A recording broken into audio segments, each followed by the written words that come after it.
Have you ever wondered if a single book can actually change the world? Well, it's rare, but it absolutely can happen. Today, we're talking about Silent Spring, a book that, over 60 years ago, did more than just make a splash. It unleashed a tidal wave. It ignited the modern environmental movement and completely changed how we think about our planet and our role on it. All right, so here's our game plan. We're going to start with the book's explosive arrival and the absolute firestorm it kicked off. Then, we'll get to know the quiet scientist behind it all and the unique moment in history she was speaking to. We'll watch the chemical industry launch a massive backlash and see the shocking response from the White House. From there, we'll follow its journey as it becomes a global phenomenon, and finally, we'll unpack its incredible, lasting legacy that's still affecting us all today. So we're not going to start this story at the beginning of Rachel Carson's life. No, we're jumping right into the moment her words hit the public, because the reaction wasn't a slow burn. It was an explosion, right from day one. I want you to just pause and think about that comparison. Uncle Tom's Cabin. That's the book credited with stoking the fires of abolition and helping lead to the Civil War. So when the New York Times said that, they weren't just reviewing a science book. They were calling it a major cultural event, a moral challenge to the entire nation. Right away, this quote framed Silent Spring as something way bigger than a debate about bugs. It was an earthquake. That's how fast it happened. Before the book was even on shelves, excerpts in the New Yorker magazine basically lit the fuse. The chemical industry went into full-blown panic mode. And once the book was out, it sold hundreds of thousands of copies almost overnight and stayed on the bestseller list for more than 2.5 years. This wasn't a book you just read. It was a book you argued about, you rallied behind, and that some people furiously condemned. So who exactly was this person at the eye of the storm? And what was the world she was speaking into? You got to understand the author and the era to really get how this all blew up. Okay, this part is so important. Rachel Carson was not some radical outsider. She was already famous. I mean, a household name. Her book, The Sea Around Us, was a smash hit in the 50s, breaking records and winning awards. The public already knew her, and more importantly, they trusted her. She was seen as this brilliant, reliable guide to nature, and that credibility, that was her superpower.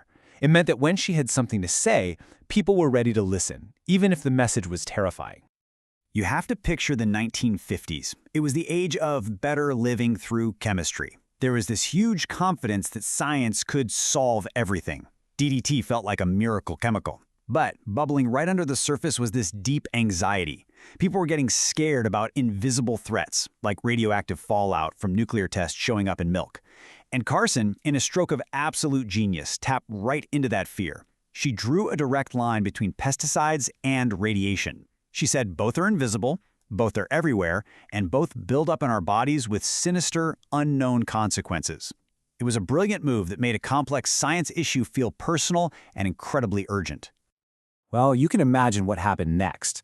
With billions of dollars in today's money on the line, the chemical industry didn't just disagree with her. They declared all-out war. They launched a massive, expensive campaign to completely destroy her and her book. And what's so fascinating is their strategy. It was a classic two-pronged attack.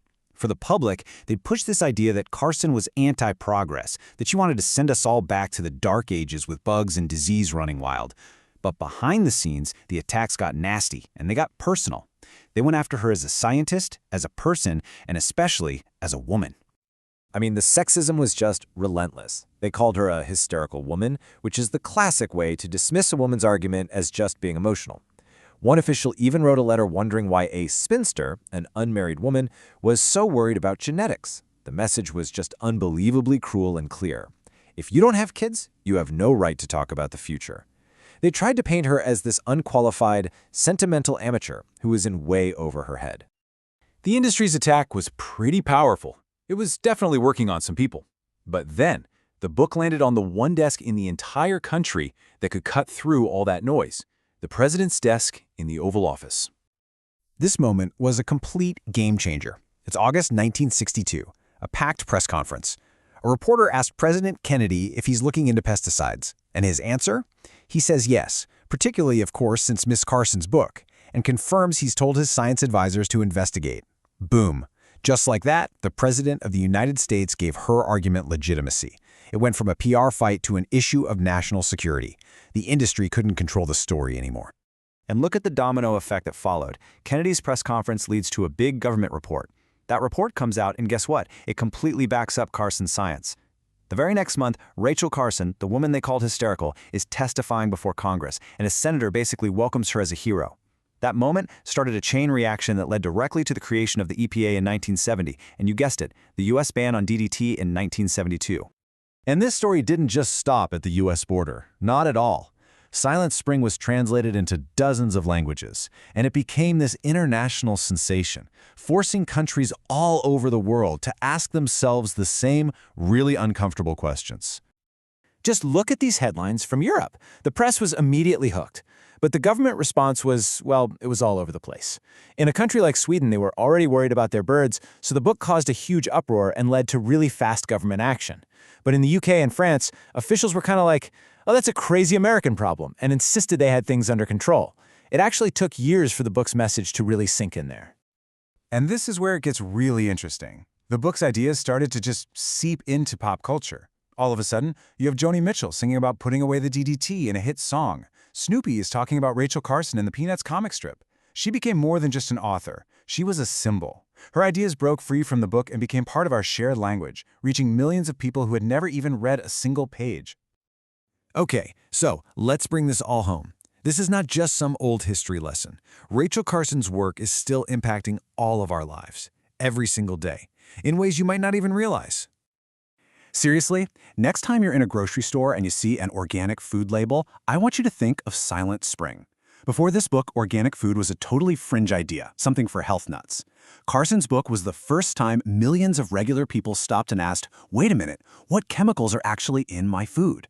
She didn't invent the organic movement, but she launched it into the mainstream, kicking off what's now a massive, multi-billion-dollar global industry. And her influence is still felt at the very top.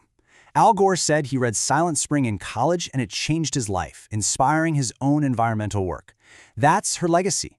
She showed everyone that environmental issues aren't just about saving cute animals. They're about public health, they're about politics, and they demand action. You know, Carson's biggest, most important warning wasn't really just about DDT. It was about our blind faith in creating thousands of new chemicals and just dumping them into the world without knowing what they do. And that warning is more relevant today than ever.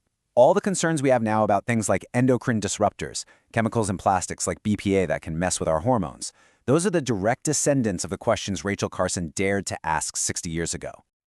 So, that leaves us with a pretty big question, doesn't it? Rachel Carson won her specific fight against DDT, but her real war was for a principle of caution, a basic ecological awareness that our actions have consequences, often ones we can't predict. Today, we're dealing with stuff she never could have dreamed of, like microplastics and forever chemicals. Her work isn't done. It's just been handed down to us. The Silent Spring she warned us about isn't history. It's a constant threat, and her call for us to be careful, to be aware, well, it echoes louder today than ever before.